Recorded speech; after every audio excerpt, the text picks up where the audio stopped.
Hello and নমস্কার সবাইকে। কেমন আছো সবাই? আশা করি তোমরা সবাই অনেক ভালো আছো আর আমি অনেক ভালো আছি। শুরুতেই তোমাদের কাছে একটু মাপ চেয়ে নিচ্ছি, অনেক দিন আমি কোনো ভিডিও আপলোড দিতে পারি না, একটু ব্যস্ততার কারণে ইউটিউবে অনেক দিন কোনো সময় দিতে পারছি না। তবে আশা করি এবার থেকে নিয়মিত তোমাদের ব্লগ দিতে পারবো বা দেওয়ার চেষ্টা করব। তো দিনটা ছিল একাদশীর দিন। তোমরা যারা আমার ব্লগ প্রথম থেকেই দেখো তোমরা জানো একাদশীতে আমি রান্না করি। তোমরা তো জানো একাদশীর দিন মাত্র আমরা 4জন মেম্বার, কারণ মা জ্যাঠা জেঠি এরা কেউই সেদিন খায় না, কারণ এরা সবাই একাদশী করে। তো 4জনে আমরা সেদিন কি বা খাবো, ম্যাক্সিমাম আমরা ভর্তা ভর্তি খাই, মানে ভর্তা দিয়েই দিন কাবার করে দিই। তো প্রথমে তো দেখতেই পেলে আমি পটল ভাজি করেছি, তারপরে এদিকে শুকনো ঝাল ভেজে নিলাম। এবার এটাকে লবণ দিয়ে মাখিয়ে নিচ্ছি, কারণ শুকনো ঝাল যদি তুমি বেশিক্ষণ রেখে দাও না, সেই শুকনো ঝালটা না নরম হয়ে যায়, মাখানো যায় না। তাই আমি শুকনো ঝাল ভেজেই লবণ দিয়ে এরকম মেখে রাখি, তাতে পরবর্তীতে যখন আমি আলুটা মাখাবো তখন আমার আর কোনো অসুবিধা না হয়, মানে ঝালটা প্রপারলি ম্যাশ করা থাকে। আমি কিন্তু একটা কাজের মধ্যে আরেকটা কাজ করি। এদিকে পটলটা আস্তে আস্তে ভাজতে দিয়ে আমি এগুলো করে নিচ্ছিলাম। এই দেখো আমি কিছু আদা বসিয়েছি, বাবা বাজার থেকে আদা নিয়ে এসেছিল, তার থেকে দেখি চোখ বেরিয়েছে। তাই আর কি করা, গাছ পাগল মানুষ হলে যা করে আমিও তাই করলাম। গামলার ভিতরে ওই কয়টা আদার চোখ বসিয়ে দিলাম। আর এইটা কি গাছ বলো তো? এটা আমার সব থেকে ফেভারিট গাছ। প্রিয় জিনিসটা এমনই হয়, এর থেকে কিন্তু আমি কিছুই পাইনি, তারপরেও এটা আমার প্রিয় গাছ। দেখি কে কে বলতে পারে এটা কি গাছ। এই দেখো একটা গাছ, আমিই বলে দিচ্ছি ওইটা কি গাছ। ওইটা হচ্ছে আঙুর গাছ। আর আমার লাইফের সব থেকে প্রিয় আম হচ্ছে আমার বাড়ির এই আমরুপালি গাছটি। তোমরা দেখতে পেয়েছো গাছে না একটা হলুদ আম পাকা রয়েছে। ওয়েট, তোমরা কিন্তু ভেবো না এই গাছে এই কটাই আম হয়েছে, অনেক আম হয়েছিল, আমরা পেরে ফেলেছি। আর এই কটা রেখেছিলাম গাছ পাকা আম খাবো বলে। এটা যে কি স্বাদের আম তোমাদের কি বলবো, আসলে আমি বললেও তোমরা বুঝতে পারবে না। তো আমাদের এই যে জায়গাটা ফাঁকা আছে না, ওই জায়গাটা মার্কেট করে ফেলবে খুব শিগগিরই। আমি তো খুবই দুশ্চিন্তায় আছি এই আম গাছটি নিয়ে। এই দেখো এই পাশে ছিল হচ্ছে ঝাল গাছ, আর এই ফুল গাছের ওপরেও কোথা থেকে যেন এই উচ্ছে গাছটা হয়ে উঠেছে। আমি না সহজে কোনো গাছ উঠিয়ে ফেলি না, ফল হোক বা না হোক, আমার কিন্তু গাছ রাখতেই ভালো লাগে। পৃথিবীতে শুধু যে গাছগুলোতে ফল হবে তাদেরই কদর থাকবে, আর যাদের ফল হবে না তাদের কোনো কদর থাকবে না, সেটা তো হয় না। গাছ ফল না দিতে পারে কিন্তু আমাদের অক্সিজেন তো দিতে পারে, নানা কাজে আমাদের সাহায্য করে। তো তোমরা সবাই বেশি বেশি করে গাছ লাগাও। এই দেখো কতগুলো ঝাল গাছ, আর ঝাল গাছের চেহারাগুলো দেখেছো কত সুন্দর আর কত সবুজ। কারা কারা নেচারকে অনেক ভালোবাসো, এই নেচারকে ভালোবাসে তারাই এই গাছগাছালি দেখে খুশি হবে। আর বাকিরা অ্যাজ ইউজুয়াল যেমন হয় তেমন। এই দেখো আমার একটা মানি প্লান্ট, আমার ঘরে অনেক মানি প্লান্ট আছে কিন্তু আমি বাইরেও একটা মানি প্লান্ট বসিয়েছি। আর এই হচ্ছে একটা পেয়ারা গাছ, এটা আমার উপরে ছাদে ছিল, ছাদ থেকে নিচে নিয়ে এসে মাটিতে বসিয়েছি। আর এটা মাটিতে বসানোর পরও কিন্তু বড় হয়নি, মানে এটা গ্রাফটেড গাছই ছিল। এদিকে দেখো আমার কতগুলো পটল ভাজি ছিল, সেটা কমতে কমতে এইটুকুই হয়ে গেছে। কোনো ব্যাপার না, কারণ আমরা 2জন মানুষই খাবো। আমি তো প্রথম বলতে ভুলেই গেছি যে জেঠিমাও একাদশী করবে, কিন্তু আমি বাবা তন্ময় আমি আবার একবেলা খাবো, কারণ আমি আজকে চলে যাব বেরু করতে। এই দেখো আমি কিন্তু আলু ভাতে পেঁয়াজটাও তুলে নিয়েছি। এবার চলে এসেছি ডিম ভাজির জন্য। আমার পতিদেব আবার পেঁয়াজ কাঁচামরিচ ছাড়া ডিমই খায় না, তো ওর জন্য পেঁয়াজ কাঁচামরিচ দিয়ে ডিম ভাজবো। আর আমি আর বাবা পোস্ট খাই, তো আমাদের জন্য 2টো পোস্ট ডিম করেছি। আমি কিন্তু পেঁয়াজটা এভাবে লবণ হলুদ দিয়ে ভালোভাবে চটকে নিই, মানে মাখিয়ে নিই আর কি। অনেকে না ওটা চামচ দিয়ে করে, কিন্তু আমি হাত দিয়ে বেশি এভাবে করলে আমার মনে হয় ব্যাপারটা মানে ডিম ভাজিটা ভালোই হয়। তোমরা যখন আলু ভর্তা করো তোমরাও কি তখন আমার মতো ডালের মধ্যে একেবারে আলুগুলো সিটি দিয়ে নাও? আমি কিন্তু সময় এবং গ্যাস দুইটাই বাঁচানোর জন্য একসাথেই সিটি দিয়ে নিই, এতে সময়ও বাঁচবে, গ্যাসও বাঁচবে, আর খুব তাড়াতাড়ি আমার রান্নাটা হয়ে যাবে। আমি একে একে সব আলু ভর্তাগুলো তুলে নিচ্ছি। আর এই আলু ভর্তাটা খেতে না জাস্ট ওয়াও হয়েছিল। আরো বেশি কেন ভালো হয়েছে বলো তো? আলু তোলার সময় একটু একটু ডাল ওর ভিতরে ছিল, আর পেঁয়াজ, শুকনো লঙ্কা, সরিষার তেল, এই দিয়ে যদি আলু ভর্তা মাখাও তাহলে আর কিছুই লাগবে না, আমার তো মাংসের প্রয়োজনই হয় না।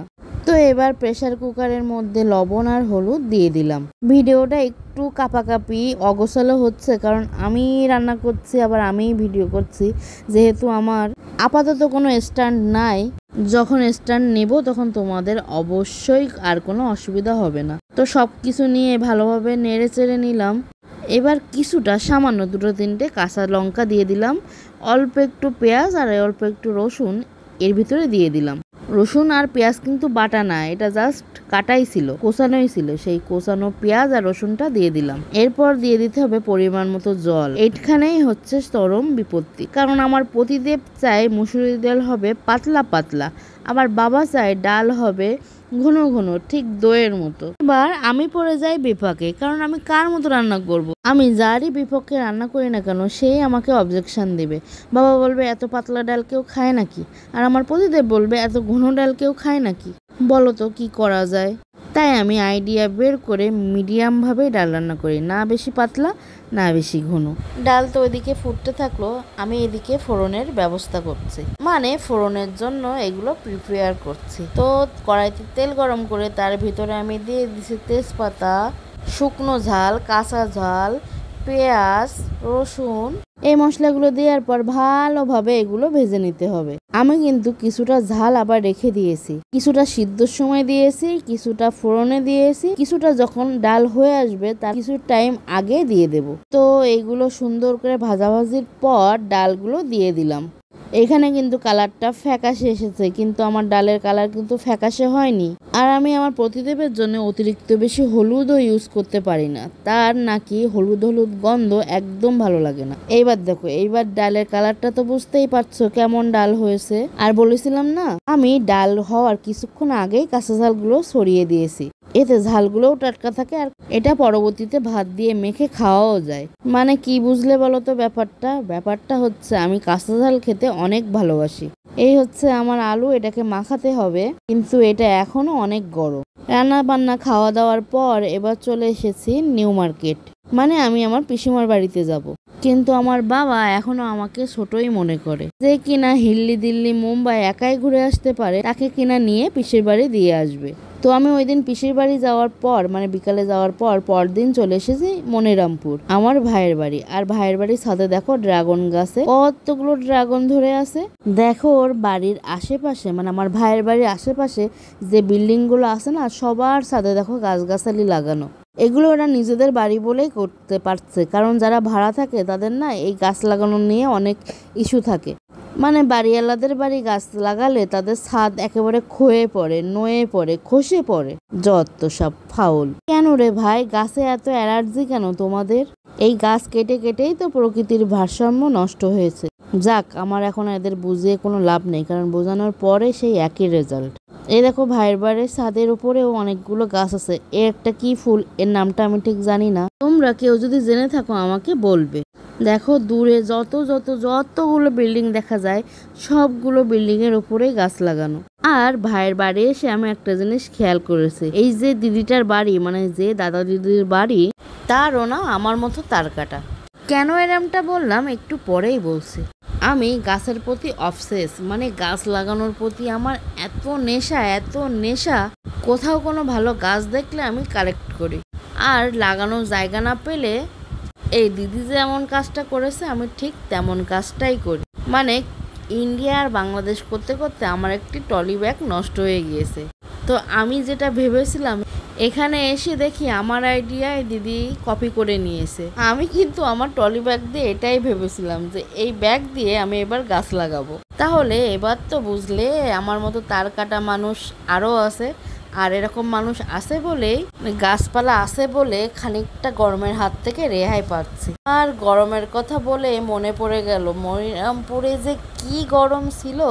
আসলে যশোর ডিস্ট্রিক্টে এমনি একটু বেশি গরম পড়ে। তো আমরা চলে এসেছি যশোরের, মানে মনিরামপুরের সবচেয়ে বিখ্যাত জায়গায়।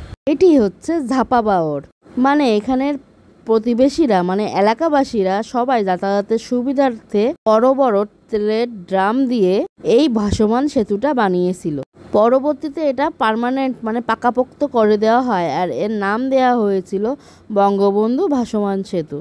আর সেটাই নাম বদল করে এখন বলা হয়েছে, মানে দেয়া হয়েছে ঝাপাবাওর।